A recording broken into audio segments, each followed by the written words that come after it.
General retired Faiz Hamid को बाज़ाब्ता chargesheet कर दिया गया। आर्मी एक्ट के तहत फील्ड जनरल कोर्ट मार्शल की कार्रवाई अगले मरहले में दाखिल।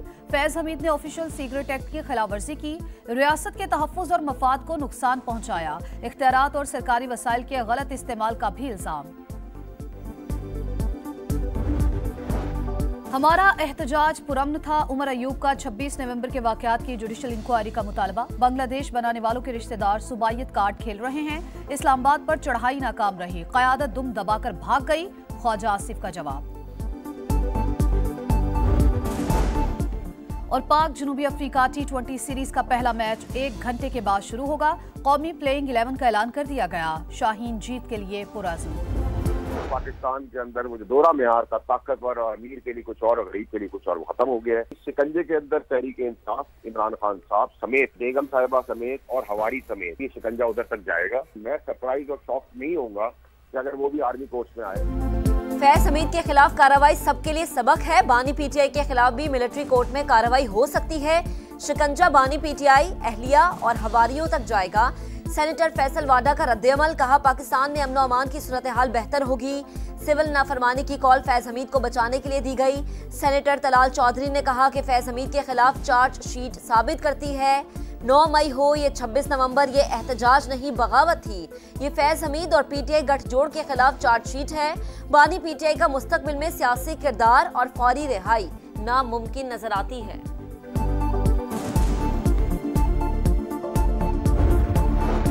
फैज हमीद के खिलाफ चार्जशीट में संगीन इल्जामात लगाए गए हैं। फौजी जर्नल का सियासी सरगर्मियों में मुलव्वस होना और ऑफिशियल सीक्रेट एक्ट की खिलाफ वर्जी बड़े इल्जामात हैं। दिफाई तजियाकारों का रद्द-ए-अमल, कहा रिटायरमेंट के बाद भी फैज हमीद का सियासी मामलात में हिस्सा लेना नाकाबिल कबूल है।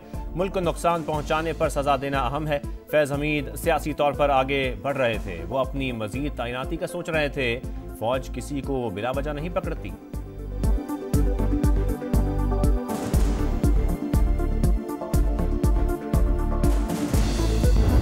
जिन्होंने इस्लामाबाद पर जो चढ़ाई करने की एक इंतहाई नापाक कोशिश की, उनको किसी सूरत भी नहीं छोड़ा जाएगा। फिर एक कॉल देने की कोशिश की गई, सिविल डिसोबीडियंस। इससे बड़ी पाकिस्तान के साथ दुश्मनी और क्या हो सकती है। सिविल नाफरमानी की कॉल मुल्क दुश्मनी है। इस्लामाबाद पर चढ़ाई की नापाक कोशिश की गई। पाकिस्तान के खिलाफ साजिश करने वालों को नहीं छोड़ेंगे। वजीर आजम शहबाज शरीफ का 2 टूक पैगाम। वफाकी काबीना के इजलास में कहा, सियासी इस्तेहकाम मुआशी तरक्की और सरमायाकारी के लिए जरूरी है। हुकूमती कोशिशों से महंगाई कम हुई। तरसीलात ज़र रिकॉर्ड सतह पर है। शाम के मामले पर पाकिस्तान गैर जानिबदार है। वहाँ फंसे पाकिस्तानियों की वापसी के लिए मैकेनिज्म तय कर लिया। काबीना ने मजीद 8 IPPs के टैरिफ रिव्यू की मंजूरी दे दी। कौमी खजाने को 200 अरब रुपए की बचत होगी।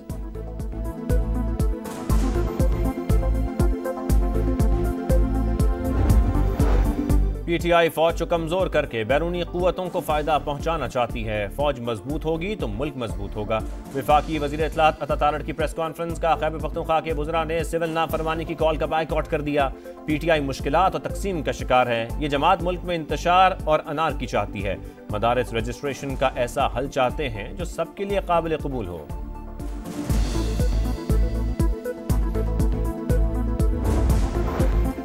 हुकूमत को बातचीत की पेशकश की है, कमेटी भी बना दी, लेकिन कोई जवाब नहीं आया। PTI रहनुमा सद कैसर कहते हैं, बात करें या ना करें ये हुकूमत की मर्जी है। हमारे पास एहतजाज को आगे बढ़ाने के कई ऑप्शंस मौजूद हैं। मौलाना फजल रहमान के साथ राबते में है। ख्वाहिश है मिलकर तहरीक चलाएं।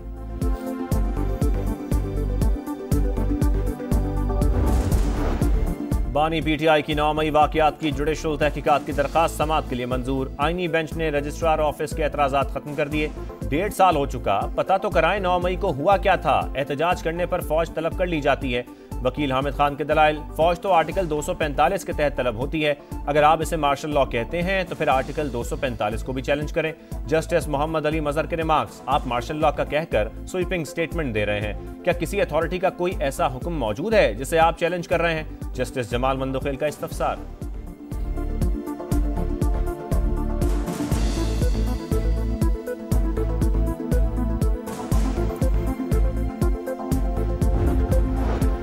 बानी तहरीक इंसाफ के खिलाफ तौहीन अदालत की हुकूमती दरख्वास्त पर समाअत गैर मुअय्यना मुद्दत तक मुलतवी। अदालत ने नोटिस किया तो बानी PTI को पेश भी करना पड़ेगा। जस्टिस अमीनुद्दीन का एडिशनल अटॉर्नी जनरल को हुकूमत से मजीद हिदायत लेने का मशवरा।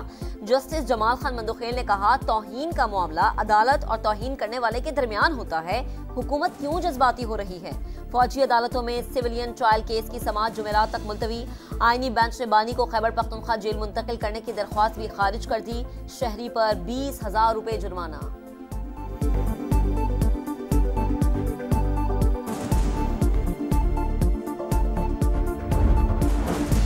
सुप्रीम कोर्ट आईनी बेंच में असगर खान केस की समाअत। हसास इदारों में सियासी सेल खत्म करने से मुतालिक रिपोर्ट तलब।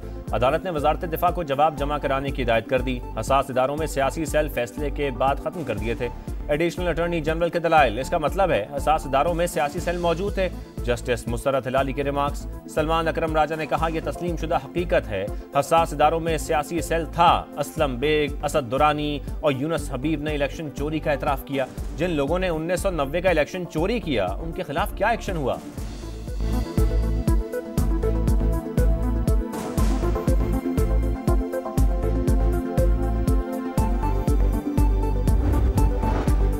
यूरोप में सिक्योरिटी फोर्सेस की कार्रवाई, 15 ख्वारिज मारे गए। असलहा, गोला बारूद और धमाका खेज मवाद बरामद। शदीद फायरिंग के तबादले में सिपाही आरिफुल रहमान जामे शहादत नोश कर गया।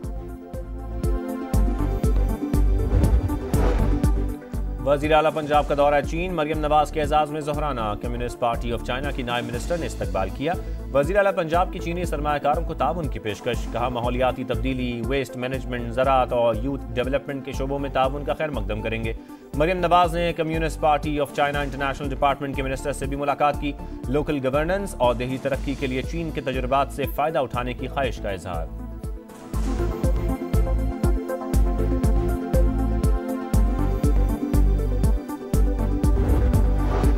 गवर्नर पंजाब से वजीर आला सिंध की मुलाकात। नून लीग और पीपल्स पार्टी की पावर शेयरिंग मीटिंग पर तबादला ख्याल।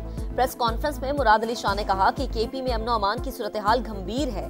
पीपल्स पार्टी हमेशा से बामकसद डायलॉग की हामी है। पीटीआई पहले फैसला कर ले कि बात करनी किससे है।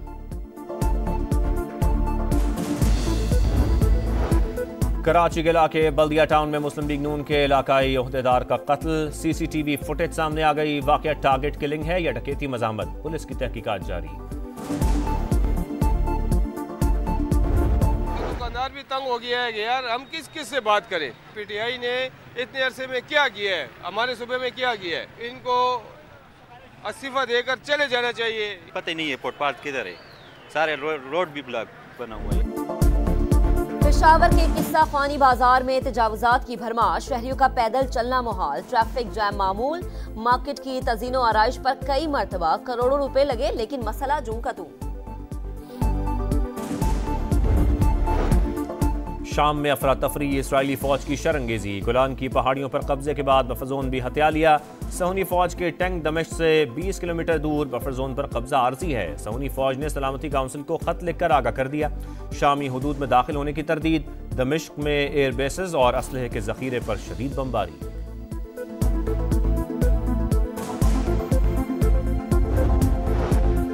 शाम में अबूरी हुकूमत के बाद जिंदगी मामूल पर आने लगी। दमिश्क में दफातर खुल गए। सेंट्रल बैंक ने मुलाजमीन को काम पर बुला लिया।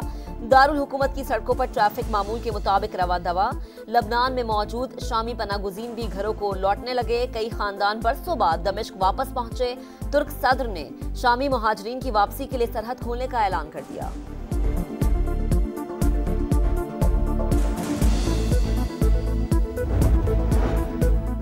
मकबूलियत खोने के बाद मोदी सरकार के ऊंचे हथकंडे। उत्तर प्रदेश में 180 साल पुरानी फतेहपुर नूरी मस्जिद को शहीद कर दिया।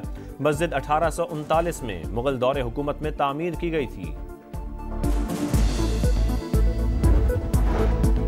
Army chief general Asim Munir से कैमरन पेट्रोल गोल्ड मेडल जीतने वाली टीम की मुलाकात। सिपाही सालार ने शानदार कामयाबी पर मुबारकबाद पेश की।